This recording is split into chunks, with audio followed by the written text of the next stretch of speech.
Good morning to each and everyone, especially to you, Mom.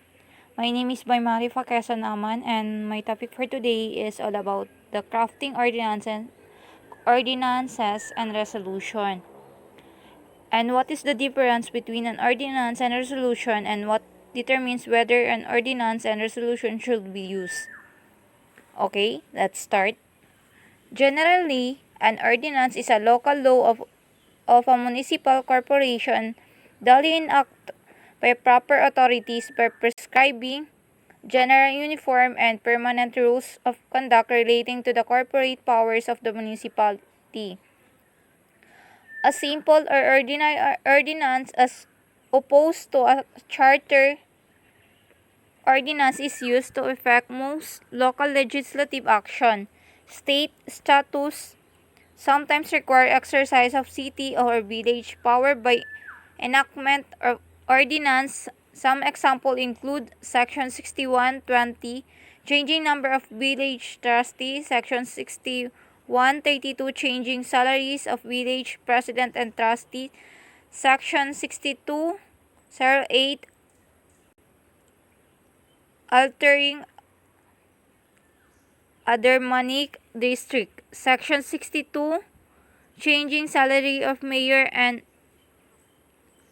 aldermen, and Section 6213, cities under 4,000 adopting or repealing police and fire composition law.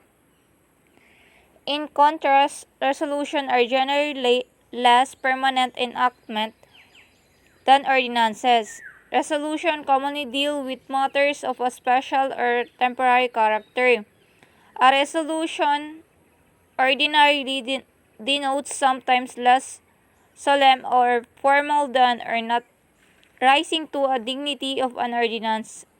They seldom, if ever, contain penalties and are the most common form of legislation employed by governing bodies to deal with special matters not affecting the general public, such as granting special privilege, expressing opinion, or communicating with other government units or departments or agencies of the municipality. Resolutions are generally brought to the council or board floor in writing. However, oral resolution confirming community reports or administrative action are not uncommon. Certain state statutes, especially exercise of city or village powers by resolution. Some examples include Section 6118 89 or 61.189, state changing from a village to a city. Section 62.15, state rejecting bids on public construction. Section 61.1105, state creating a tax incremental district, and Section 66.0703, state leveling special assessment.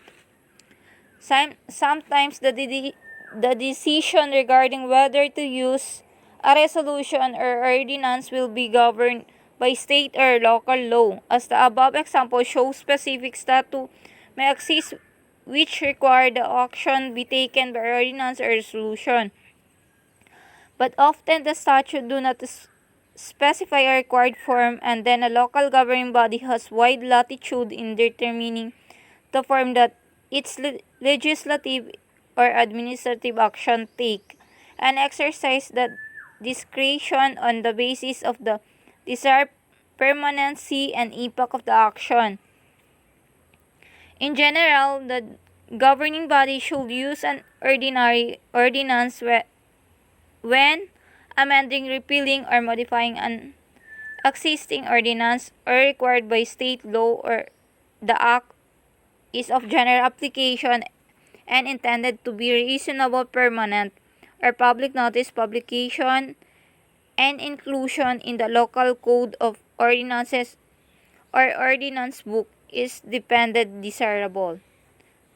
A resolution should be used when amending repealing or modifying an existing resolution or required by state or law, or the action is temporary in nature or not of the public concern, or the act is an order or directive relating primarily to internal municipal governmental affairs, or the act confirms previous action of the municipal office or body not properly authorized by the governing body, or the act is an order or directive require a specific officer, agency, or a person to comply therewith.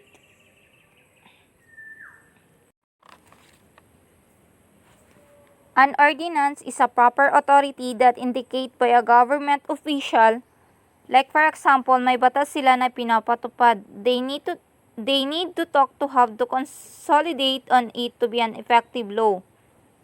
Halimbawa, in this era, like COVID-19, para magkaroon ng batas like lockdown, kailangan nilang pag-usapan yung batas na yun bago ipatupad, and also kapag may gusto silang baguhin sa batas, kailangan pa nilang ilobby bago totally maging bagong batas. Like for example naman sa school, the SSG, the senator can change the law, pero bago nila yun mabago ay kailangan pa nilang kailangan muna nilang pag-usapan ng maigi or ng mabuti or pagmitingan at pagbotohan para maging matibay at maging bagong batas yun. Sa resolution naman ay kailangan gumawa ng bagong batas. Like for example, may gusto kang ipatupad, kahit sa legislative na lang siya idaan, okay lang. Like for example, may penalty or sa school, halimbawa, may penalty sa school. Sa room, may batas doon na bawal ka magingay kasi magbabayad ka ng 5 kapag maingay ka. Di na niya kailangan lagdaan pa or ipatibay para maging batas. Halimbawa naman, another example is, halimbawa sa barangay, this COVID, may barangay na lockdown. Pero di lahat ng barangay lockdown. So, ang barangay official lang ang nagpapatupad dito. Hindi na kailangan idaan sa Congress para ipatupad ang lockdown. And kapag nahuli ka, may penalty ka. Kapag naging pasaway ka sa kanilang gina-implement or ginawang batas. Yun lamang po at maraming salamat.